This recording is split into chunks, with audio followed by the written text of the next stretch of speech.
Ассаламу алейкум, урматтуу телекөрүүчүлөр. Эфирде Багат программасы. Анын алып баруучусу мен Эрнес Кыязов. Саламатсыздарбы?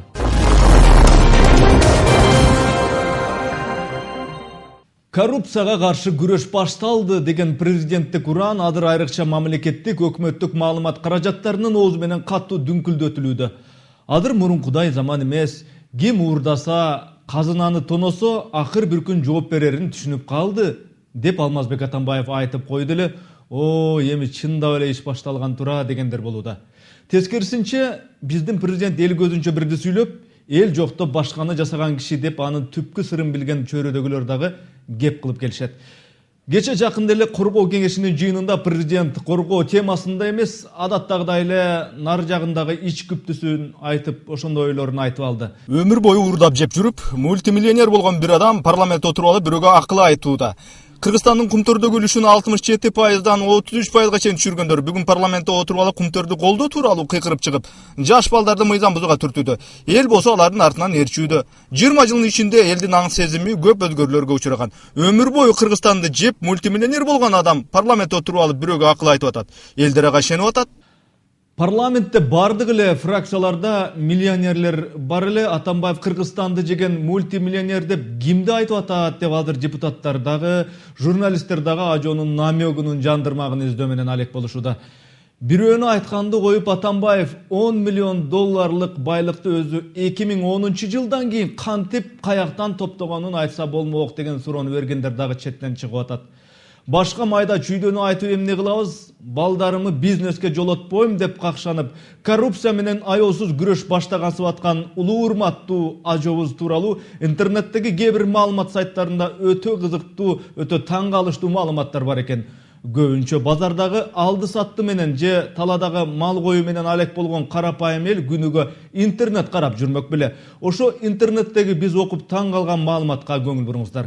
Президент Атамбаев Бакиев момундай тигиндей катачылык кетир деп баскан турган жеринде кайра кайталап, мурунку президент 2005 жылдагы революцияны жеке кызыкчылыгына гана пайдаланып, бийликти өзүнө топтоп, баласы Максимге мамлекеттин экономикасын карматып, тонотконун бир айтып бир койбойт. Атүгүл Атамбаев балдарына бизнес менен алектенүүгө жол бербестигин дагы айткан жайы бар.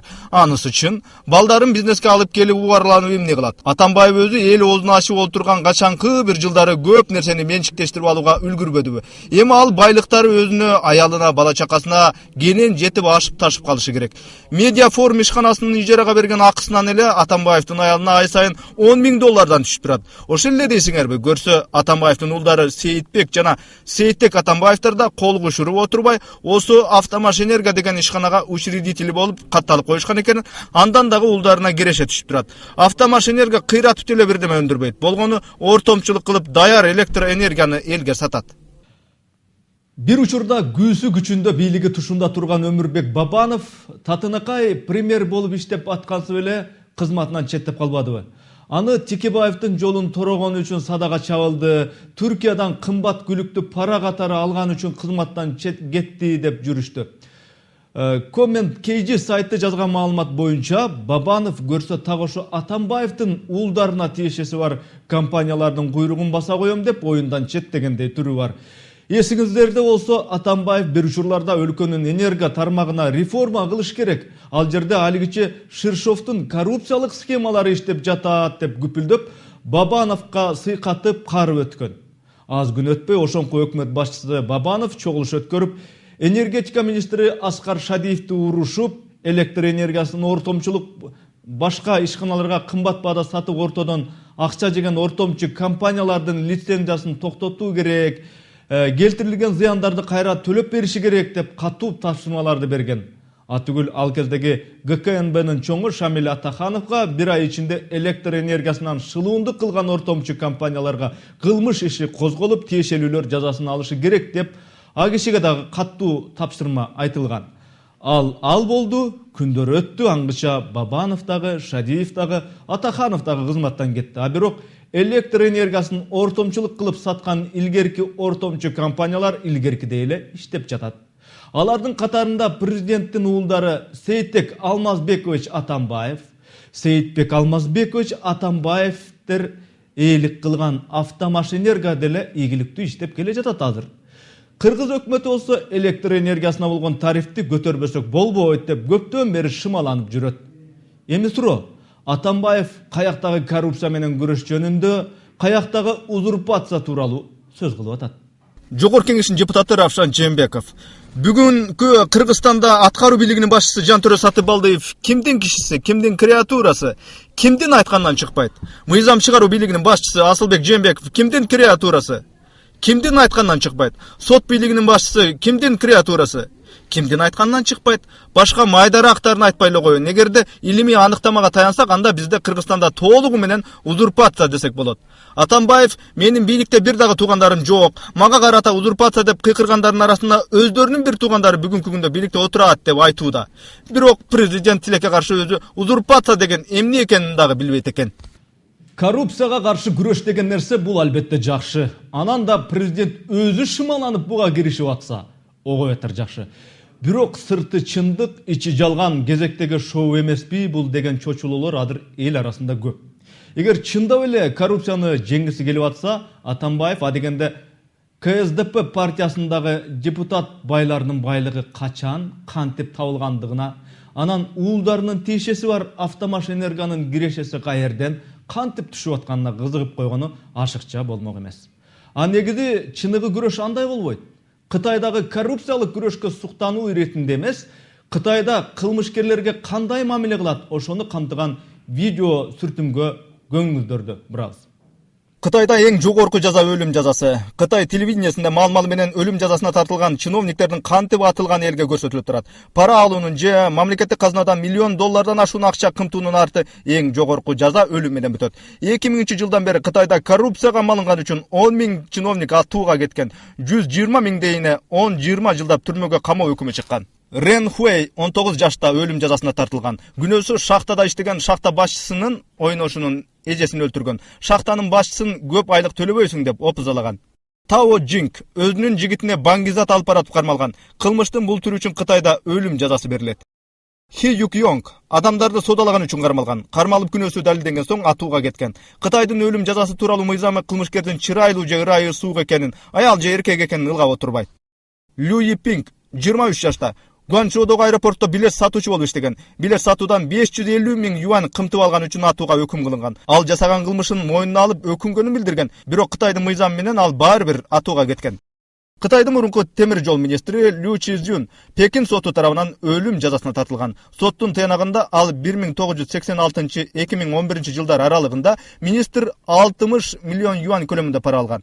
Бо Силай Кытайдын барандуу саясатчысы Цинан элдик соту тарабынан өз бийлигинен кыянаттык менен пайдаланды, пара алды деген күнөө менен өмүр бою эркинен ажыратылып түрмөгө камалды. Лю Чихуа Пекиндин мурунку мэри 59 жашында партиядан чыгарылып Хэншуй шаарынын элдик соту тарабынан 7 миллионго жакын пара алды деген айып коюлуп өлүм жазасына тартылган. Коррупция менен күрөшүү, коррупцияга баткан чиновниктер менен күрөшүү мына ушундай болот, Алмазбек Шаршенович деп Ажонун жанындагылар анын кулагына Кытайдагы коррупциялык күрөш тууралуу кабар беришеби, жокпу, аны айтуу кыйын.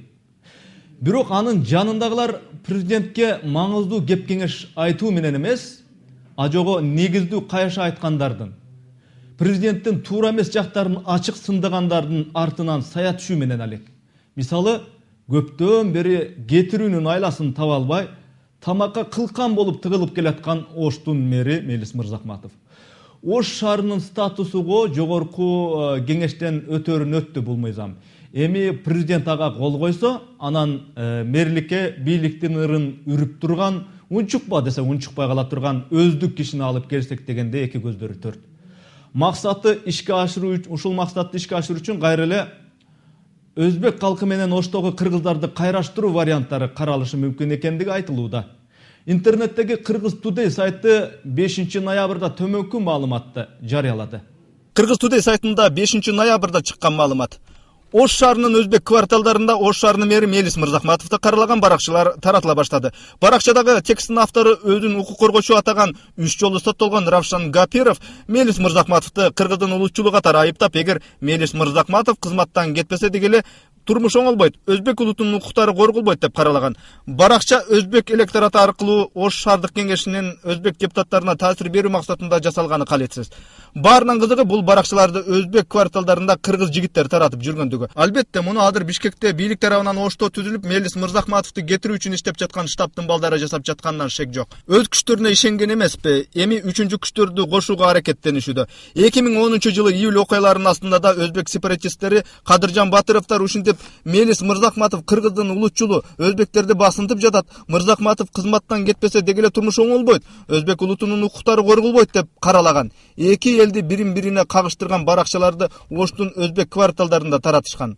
Анан оюндан от чыккан. Иши кылып эл аман болсо эле болду.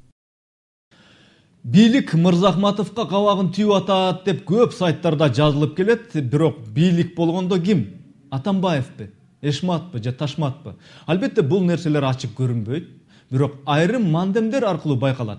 Ошол мандемдердин бири мына кече жакында эле Ош шаарынын күнүндө президент ноокаттагы эл менен жолугушуп, жакын эле турган Ошко келип элди куттуктап коюуга негедир убакыт таппай, премьер-министри Жантөрө Сатыбалдиевди жөнөтүп Бишкекти көздөй сызыптыр. Эми болсо мынтип Ошто өзбек кварталдарында Оштун мэрин шыбаган баракчалар таратылууда.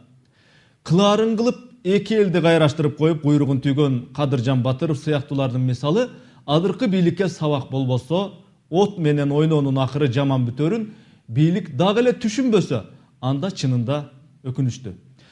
Алмазбек Атамбаев албетте менин буга тиешем жок, мен өзүмдүн президенттик ишимди кылып жүрөм го деп билмемиш болушу мүмкүн. Бирок CA News сайты 6,5 миң кишиден сурамжылоо жүргүзүп, Борбордук Азия өлкөлөрүнүн арасында ким эң кыйтыр президент деп иликтөө жүргүзүп көрүшкөн экен. Атамбаев кыйтырлыгы боюнча 3-чү орунду ээлептир. 1-чи орунда Өзбекстан президенти Ислам Каримов, 2-чи орунда Казакстан президенти Нурсултан Назарбаев, 4-чү орунда Тажикстандын президенти Эмомали Рахмон, 5-чи орунда Түркмөнстандын президенти Гурбангулы Бердимухамедов, 6-чы орунда кыйтырлыгы жагынан Оганстандын президенти Хамид Карзай болуптур. Ким кандай амалдуу кыйтыр болуп кеткен чакта дагы 1000 амалдуу, 1000 кыйтыр болсун. Кудайды амалдуулугу менен, Кудайды кыйтырлыгы менен эч ким алдай албасы анык. Кыргызстанга канча президент болсо ошонун баары коррупция менен күрөшүү керек. Күрөшөм жана күрөшүп жатам деп ойлочу. Азыркы Ажооз Атамбаев дагы ошентип атат. Бирок ошол күрөшүүнүн өзөгүндө интрига жокпу, напси бале жокпу, мансап бале жокпу? Бул өзүнчө башка маселе, башка суроо. Кыргыз эли түптүү эл, түбү бар элдин келечеги дагы болот дегенибиз менен Ширшов сыяктуулардын кеңеши менен, Бирштейн сыяктуу еврейлердин акылы менен, Кадыржан Батыров сыяктуу эки элди кагыштыргычтардын тукурусу менен өзүбүздүн келечегибизди өстүрбөй балталап келатканыбыз жокпу деген суроо пайда болот.